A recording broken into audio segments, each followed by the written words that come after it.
Hello, this is Vladimir Leon.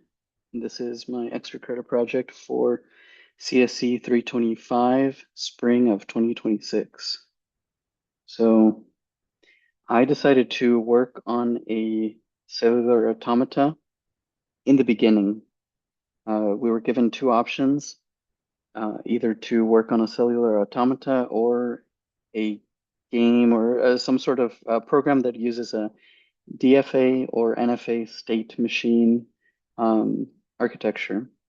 So I've always been fascinated by the Stephen Wolfram cellular automata rules, and I thought to at least try something different with those rules.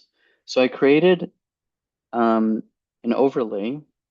I'm going to run this program here. So I created an overlay for a brick breaker type of game that basically allows cellular automata to generate based on random input. The cellular automata in gray, so let me start this over. There are a few things that are going on in my implementation. Basically, in the beginning, you can see a gray structure that is the original, one of the original Wolfram rules that is just running in the background. Um, the original rule has some interesting characteristics, but the as the original line of computation, run that again, as the original line of computation, which is that center line down in the middle, um, that area is basically a really long array that tracks the state of each cell, quote unquote, black or white. As the brick breaker ball hits it, those states are inverted. Let me restart that again. Those states are inverted. So an area that is black is now white, an area that is white is now black.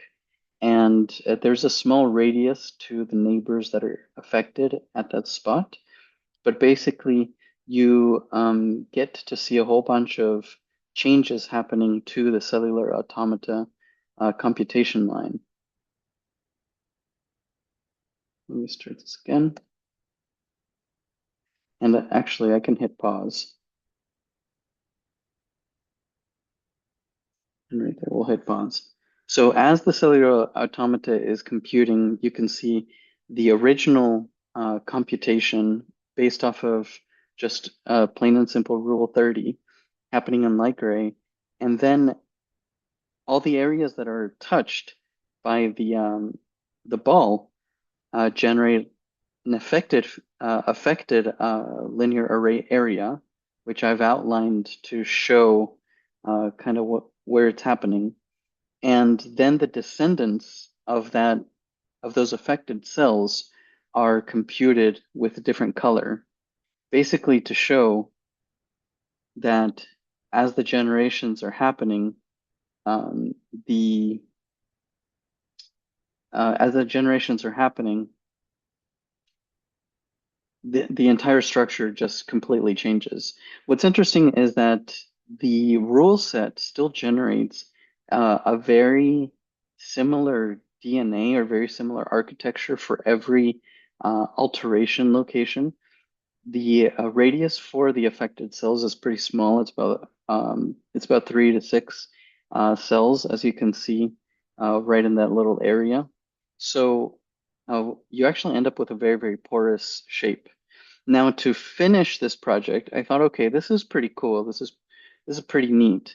Now, what if I was incentivized to create more of these alterations? Because the point of the Brick Breaker game is that you basically don't want to lose your lives.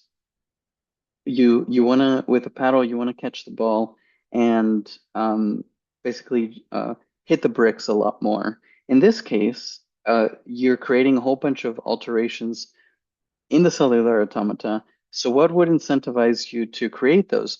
Well, what if they were sort of a power-up idea? What if the area that you hit was would it kind of give you cool behavior in the future?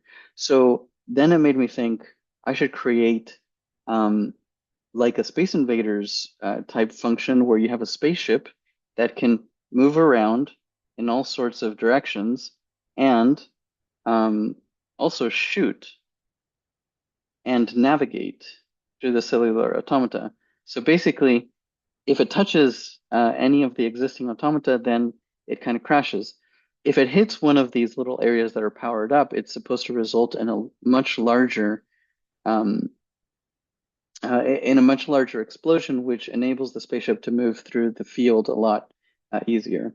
So yeah, this was a very interesting and very fun project to implement. I learned a lot about cellular automata.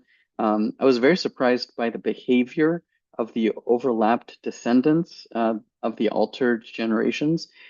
Basically, there wasn't a huge structural change, but I did only play with Rule 30, and part of my implementation, which I ran out of time to do, was to implement more of Stephen Wolfram's rules, such as Rule 110, Rule 90, which also have really interesting characteristics and really cool resultant shapes. Um, yeah, so that was my project for CSE 325. Hope you enjoyed it, and uh, thank you very much for listening.